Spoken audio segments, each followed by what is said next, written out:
यानंतर एक धक्कादायक बातमी आहे। कर्नाटकच्या माजी डीजीपी यांची हत्या झाली आहे। पत्नीनं हत्या केल्याची प्राथमिक माहिती आहे।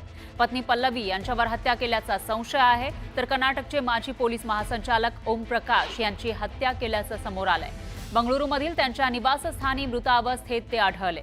तर HSR परिसरातील त्यांच्या निवासस्थानी प्रकाश यांचा मृतदेह सापडलेला आहे। त्यांची पत्नी पल्लवी यांनीच त्यांची हत्या केल्याचा संशय आहे। निवृत्त डीजीपींच्या शरीरावर पोलिसांना चाकूनं वार करून जखमाही आढळल्या।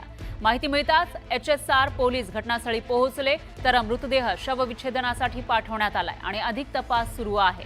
माजी डीजीपींच्या दुःखद मृत्यूमुळे या हत्येमुळे पोलीस विभागामध्ये आणि त्यांच्या ओळखीच्या लोकांमध्ये शोककळा पसरली आहे। तर या विषयी अधिक माहितीसाठी आपल्या प्रतिनिधी रोहिणी स्वामी या थेट कर्नाटकमधून आपल्यासोबत जोडल्या गेल्या आहेत। तर रोहिणी, काय सांगाल? माजी डीजीपींची हत्या झालेली आहे, नेमकं काय घडलं होतं, कशा पद्धतीने हत्या करण्यात आली? ये जो हत्या हुई है करीब 4:30 और 5 के बीच में होने की बात कर रहे हैं पुलिस। और ये ऐसी बात हुई थी कि दोनों के बीच में बहुत सालों से हस्बैंड और वाइफ के बीच में प्रॉब्लम्स थे। और ये भी कहा जा रहा है कि ये कुछ कुछ महीनों से या कुछ सालों से भी डीजीपी ओम प्रकाश जिनकी हत्या हुई है वो दूसरे एक घर में रह रहे थे।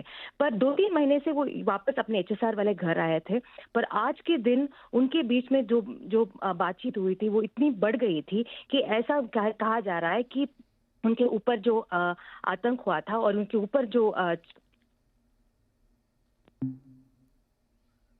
रोहिणी, यांचा आवाज आपल्यापर्यंत पोहोचू शकत नाहीये, मात्र जी माहिती त्यांनी दिली आहे त्यानुसार हे दोघे पती पत्नी हे वेगळ्या फ्लॅटमध्ये राहत होते आणि त्याच्यानंतर आता चाकूनं वार करून हत्या करण्यात आल्यानं संशय बळावलेला आहे।